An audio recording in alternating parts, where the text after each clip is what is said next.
दोस्तों, आज रोजाना हिमाचल के साथ हैं कांगड़ा विधानसभा क्षेत्र से आज़ाद उम्मीदवार कुलभाष चौधरी, जो पिछले 25 साल से भाजपा में थे और अब इन्होंने आज़ाद इलेक्शन लड़ रहे हैं। तो आइए आपसे रूबरू कराते हैं कुलभाष चौधरी जी को। कुलभाष जी, आपका स्वागत है रोजाना हिमाचल में। सबसे पहले मैं रोजाना हिमाचल का धन्यवाद करता हूं। परंतु आपने कहा पे आजाद, मैं आजाद नहीं हूं, मैं जनता का निर्दलीय उम्मीदवार हूं। मतलब जनता के उम्मीदवार हैं? जनता के उम्मीदवार हैं। अच्छा कुलभाष जी, एक अभी बात चल रही थी कि बीजेपी जो है वो जो अपने रुष्ट नेता है उनको मनाने के लिए लगी हुई है। पीछे बात चल रही थी, अब तो चलो खैर समय निकल गया और आप बतौर आजाद उम्मीदवार मैदान में हैं। तो क्या आपको नहीं मनाया पार्टी ने? पार्टी ने तो बहुत समय से मनाने में लगी हुई है। मेरे से माननीय मुख्यमंत्री का भी दूरभाष के माध्यम की बात हुई, अध्यक्ष जी से बात हुई, हमारे कांगड़ा चंबा के प्रभारी से बात हुई। परंतु जब जनता की आवाज है, जनता का निर्णय है, हमारी कांगड़ा के श्री भाजपा का निर्णय है कि जी आप चुनाव लड़ो और हम तन मन धन से आपका साथ देंगे, तो मैं जनता के लिए चुनाव लड़ रहा हूँ। यानी कि अब कुलभाष चौधरी जो है उखड़ चुके हैं और चुनाव लड़ेंगे, मतलब चुनाव लड़ेंगे, मैदान में उतर चुके हैं। अब तो दल बल के पूरे सुबह शाम रात दिन चल रहे हैं। अब जनता को हम यहाँ से, यानी कि पार्टी ने मौका गवा दिया है एक तरह से बनाने तो सामने आप दिख रहे हैं कि आज देखो भारतीय जनता पार्टी के राष्ट्रीय स्तर के नेता एक विधायक के गांव में एक जनसभा को संबोधित कर रहे हैं और मात्र कितने लोग थे वहां पे? बड़ी विडंबना है। इसे साफ जाहिर होता कि उसमें संख्या कितनी थी, 200-250 लोगों की संख्या थी। इसे साफ जाहिर होता कि कांगड़ा की जनता जो है, भाजपा जो है वो कुलभाष चौधरी के साथ है। इनकी भाजपा भी आपके साथ है? मेरे साथ, दोनों पार्टी मेरे साथ हैं। जो दल बदल के जो आ रहे हैं, कांग्रेस से भाजपा, भाजपा में कांग्रेस, मेरे साथ कांग्रेस के लोग भी हैं, भाजपा के लोग भी हैं। जो इन पार्टियों से रुष्ट लोग मेरे साथ हैं और मेरा भरपूर साथ दे रहे हैं। तो इनके लोगों का भरपूर साथ आपको मिल रहा है? बिल्कुल मिल रहा, पूरा साथ मिल रहा है। और आप देख रहे हैं कि मेरे साथ हर रोज 20-25 कार्यकर्ता जो प्लस हो रहे हैं। मेरे को कार्यकर्ता संभालने मुश्किल हो गया, मैं कहां भेजूं उनको। तो अभी आपका क्या एजेंडा रहेगा अगर आप विधायक बनते हैं तो? मेरा तो एजेंडा यह है जी, मैं संघर्षशील व्यक्ति हूं। मैं पहले भारतीय जनता पार्टी से जुड़ा था, तो यहाँ पे एयरपोर्ट विस्तारीकरण विरोध एक संघर्ष समिति का गठन किया गया था। तो लोगों ने मेरे पर विश्वास जताया था और उसका मुझे अध्यक्ष बनाया था। और मैं पार्टी का एक जिला सचिव था, उसको दरकिनार करके पार्टी के लोगों के हित के लिए मैंने लड़ाई लड़ी और लड़ता रहूंगा। पहले सरकार की कोई मंशा नहीं थी कि कहाँ पे एयरपोर्ट बनाना है, कैसे बनाना है, कहाँ विस्तार करना है। यहाँ पे 6-7 हजार लोग जो है वो बेरोजगार हो रहे थे और यहाँ पे नकदी फंसे। तो इसके लिए मैंने संघर्ष किया। लोगों को पता मैं संघर्षशील व्यक्ति है, चाहे मैं भारतीय जनता पार्टी की विचारधारा रखा था, लेकिन मैं सरकार का भरपूर विरोध किया और लोगों को पता है ये संघर्षशील व्यक्ति है और मैं संघर्ष करता रहूं। दूसरा मुद्दा मेरा यह है कि अभी ओपीएस है, ओपीएस में जो विधायक बनेगा, सरकार उसकी बनेगी तो ओपीएस लागू नहीं होगी।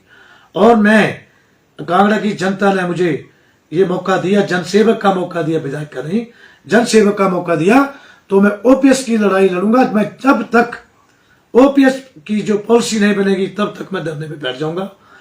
दूसरा, आउटसोर्स के कर्मचारियों के लिए लड़ाई लड़ूंगा। उनकी भी कोई पॉलिसी नहीं बनाई गई तो उसके लिए भी मैं जब तक धरना देता रहूंगा। अच्छा, कर्मचारियों का मुद्दा रहेगा। और ये एयरपोर्ट विस्तारीकरण का विरोध कर रहे हैं आप? मतलब एयरपोर्ट विस्तारीकरण का विरोध तो हमने किया था पहले ही, फिर जनगण की है यही पुकार, 1 इंच ना हो विस्तार। परंतु जब कोई सरकार अगर इस निर्णय पे आती है, परंतु सबसे पहले वो देखे कि 1100 दुकानें जो है वो यहाँ पे उजड़ रही हैं, उनका क्या जाए, उनका कैसे विस्थापन हो, कांगड़ा के बाजार के लोगों का कैसा हो।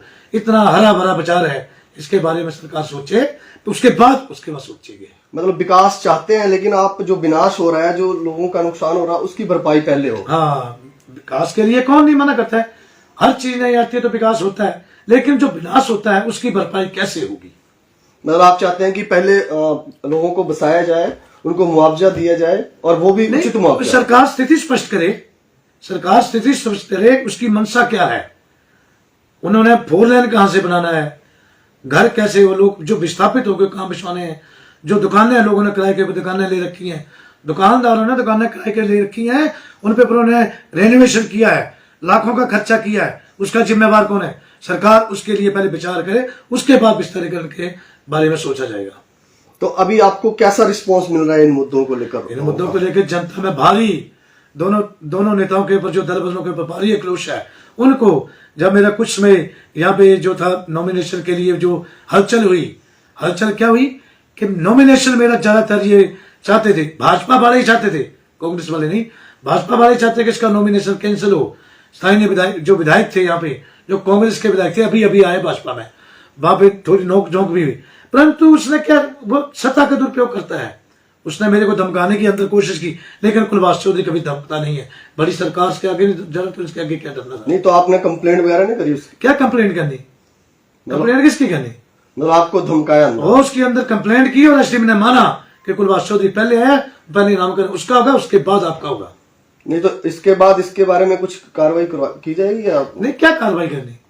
मतलब आपने उनको माफ कर दिया उस चीज? माफ करने की क्या बात है? वो तो सामने लोगों ने देखा, पब्लिक ने देखा है कि ये तो वाकई सर गलत काम है। कांग्रेस में तो कांग्रेस के कार्यकर्ता का नाश किया, भाजपा में तो भाजपा कार्यकर्ता नाश किया। अब खुद अपना ये विकल्प देखे लोगों के। बीजेपी कह रही है कि वो सशक्त उम्मीदवार है और इसलिए हम लोगों को लेकर पता चल तो गया आज, राष्ट्रीय स्तर का नेता साबित पात्रा, भारतीय जनता पार्टी का स्पोक्समैन, और देखो वहां पे कितनी भीड़ थी, आपने देख लिया। और उसी पंचायत में जहां से विधायक थे, मात्र 200-250 लोग थे, कुर्सियां खाली पड़ी, लोग गए ही नहीं, गांव के लोग गए नहीं, इधर उधर से भीड़ इकट्ठी करके वहां प्रोग्राम कराया गया, थोड़ी सी वो भी। तो अच्छा, विधायक की तरफ से तो नहीं मनाने की कोशिश हुई थी आपको शुरू में जैसे? नहीं। क्योंकि विधायक को अपने ऊपर इतना विश्वास है कि पार्टी के कार्यकर्ता को तो आज तक फोन नहीं किया उसने, बूथ अध्यक्ष को फोन नहीं किया, पालक को फोन नहीं किया। उसने तो सोचा कि मैं उसी टीम से जीत जाऊंगा। चलो, उसके तो उनके दावे हैं कि वो उनके साथ है सारा मंडल, आप बोल रहे हैं कि आपके साथ है। कौन? एक मंडल अध्यक्ष है उनके साथ, और अभी अभी एक महामंत्री साहब ने, बाकी एक भी बूथ पालक अध्यक्ष नहीं उसके साथ, सारे बूथ पालक अध्यक्ष हमारे साथ है। बोलते कि मना लेंगे हम लोग। अब कब मनाना? अब तो नदी पार कर चुके हैं वो कार्यकर्ता, अब कहाँ आएंगे?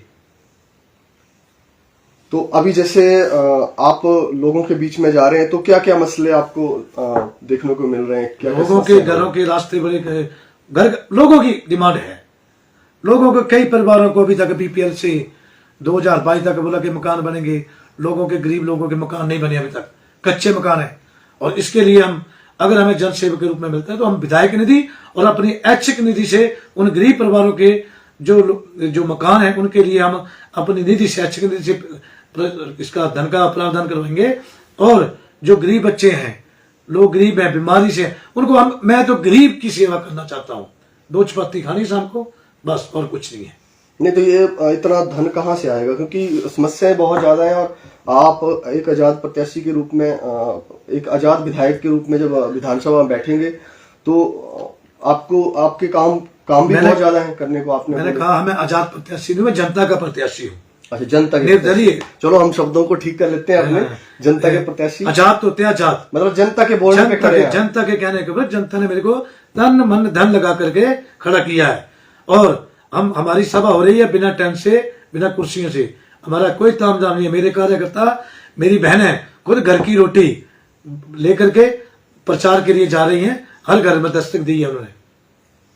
मतलब ये है कि अच्छा, मान लीजिए आप विधायक बनते हैं, तो उसके बाद आपका यहाँ क्षेत्र का विकास करवाने के लिए क्या मतलब रोड मैप रहेगा? देखो जी, मैं बार बार कह रहा हूँ कि मैं विधायक मत बोलो, मेरे को जन सेवक बोलो। चलो, जन सेवक अगर आपको लोग बनाते हैं तो आप किस तरह से लोगों की उम्मीदों पे खरा उतरेंगे? पहले देखो जी, यहाँ पे एक इंजीनियर कॉलेज की जो है, उसको जो मांग है उसको पूरा किया जाएगा। दूसरी, कांगड़ा के अंदर एक कोई लाइब्रेरी नहीं है, उस लाइब्रेरी का प्रावधान किया जाएगा। बहुत सारे मुद्दे हैं। कांगड़ा के लोगों की जो डिमांड होगी, अगर मैं जन सेवक बना तो कांगड़ा शहर के लोगों के साथ, नगर परिषद के लोगों के साथ बैठ करके उसका रोड मैप तैयार किया जाएगा कि सबसे पहले हमें क्या काम करना है।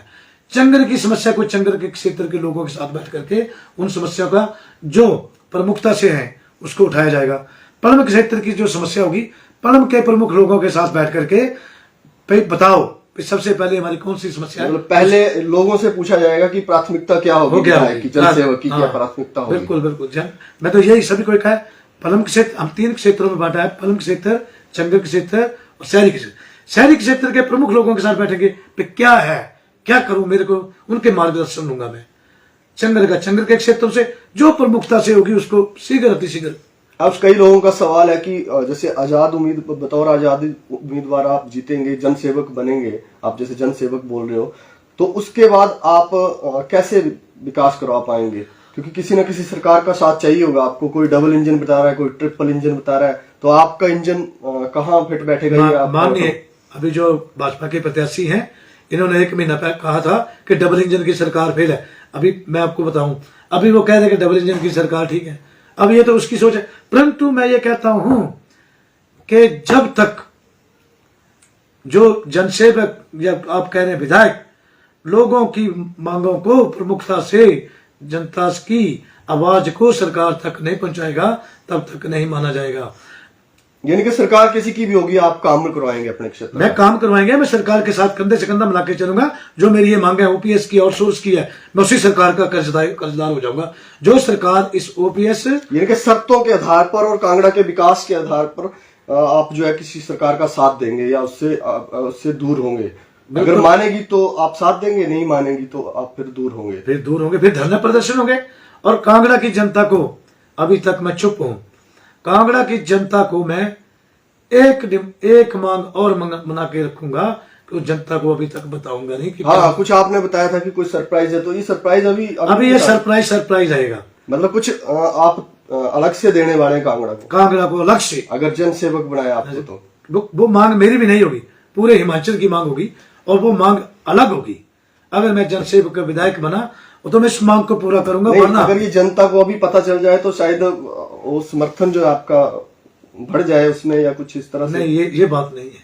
कई बात आपने नहीं बताना ये चीज। मैं नहीं बताना ये आपने सीक्रेट है। ये मेरा टॉप सीक्रेट है। और आज तक जो जितने ये आप लोगों को तभी बताएंगे जब आपको वो जनसेवक बनाएंगे। जनसेवक बनाएंगे, दूसरे दिन ही मैं जनसेवक बनते बार गेट के ऊपर आकर मैं ये बात कहूंगा। ये सरप्राइज होगा। ये सरप्राइज होगा कांगड़ा की जनता के लिए, हिमाचल की जनता के लिए।